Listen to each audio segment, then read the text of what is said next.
Hi everyone, it's the Good Life crew. Hope you're doing well. I'm currently trapped in my shed with a monsoon outside.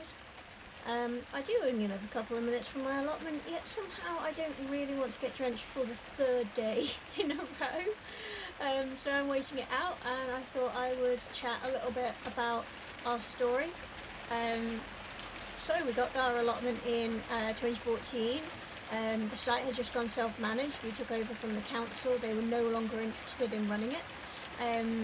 So we had to make sure we had a lease. We have a 50-year lease, which is great. And that took a lot of work from the committee. And we have 58 plots on site, and around about 45-ish plot holders.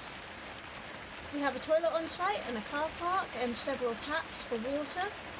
Most people have their own water butts.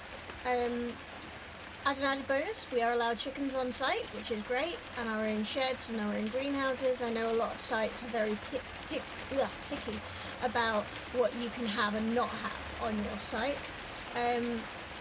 We also have a community garden, and in that community garden we have bees.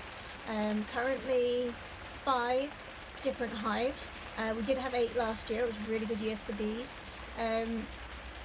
which a lot of sites have a lot of concerns about, and there were initially a lot of concerns, but it's gone down really well. It turns out bribing people with homemade fresh honey is a really good way to keep people on side. Wow, the rain is incredible. I'm so pleased we refelted the shed roof last year. I mean, it's crazy. It's crazy. Yeah, so currently we have around about 20-ish chickens, some at home, some at the allotment.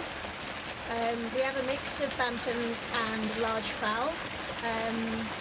Always remember the adage, big chicken, big eggs, big mess, small chicken, small eggs, small mess, if you're deciding what to do when getting chickens. The main problem we have with our plot is that it's very, very low lying, and for years I thought it was because it was flooding. When we put in the patio in front of the shed, I actually realised it's not flooding. No, it's the water table is so high that it rests at the level of our plot, which means if we have a lot of rain, like now, you can look through the patio and you can see the water level. And it's not because it's standing water, it is genuinely the water table. And then you watch the other plots and all the puddles disappear, and yet ours is still sodden because you can still see the water table hasn't dropped, and it does take a few days to drop. Much to the amusement of one of my friends, I have gone knee deep into a quagmire which used to be our plot at one point, and I lost a shoe, and I went home in bare feet with brown feet and brown socks and 1 shoe. So I wouldn't recommend doing that. Normally we try and grow veg, and usually there is a torrential downpour at some point and it ruins all of our veg. So the last couple of years we've been really looking into... Here it comes again! I might as well sleep here tonight. I'm not going to get home. So what we've been doing over the last couple of years is we've been really upgrading the plot. We've upgraded the shed.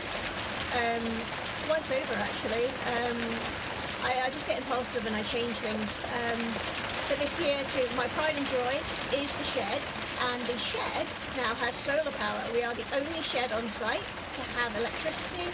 There's a 250-watt solar panel on the roof, solar controller, all the usual setup with the battery, which means I have taken work conference calls in the shed.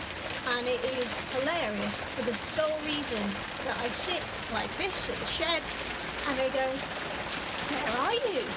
And I can simply answer, "Oh, I'm in the shed," which is great. And here it comes again. Yikes. Oh dear. Right, well, I'm going to try and go home in this torrential rain, and if I don't drown, I'll see you next time.